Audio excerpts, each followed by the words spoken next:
gitna ng gubat. Punta tayo doon.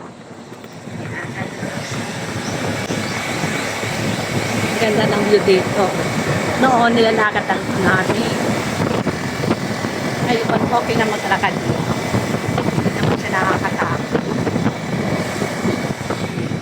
Punta tayo doon sa baba, sa beach. Ayan, pupunta tayo. Ito yung daan dito. Mahirap ang daanan, pero pag narating mo naman yung beach, maganda. Tapos dito tayo dito, dandagan tayo. Ayan. Bababa kami. Maganda naman ang daan.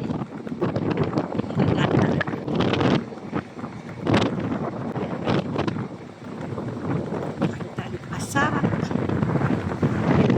Di ba makita dito yung ano? Di ba makita yung ilipad yung cellphone ko ng ano? Nakakapunta ba dito ang tricycle pa? Palusunan talaga siya, no? Hindi naman.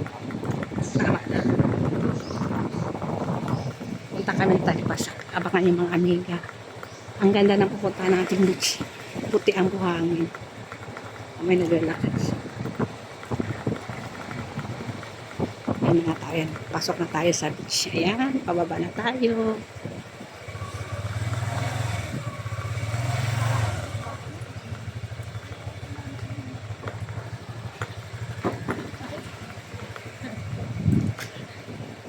Ayan, malapit na tayo sa dagat.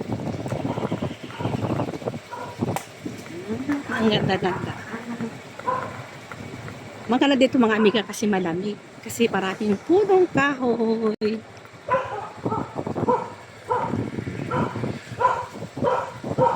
Yung may aso. Sabi ng aso, shout out daw po sa inyong lahat. Ayan, nandito na tayo sa beach. Dito kami mag-overnight naman. Please like and subscribe to my channel. See you sa next adventure ni Amiga Mian. Thank you for watching mga amiga. Bye-bye.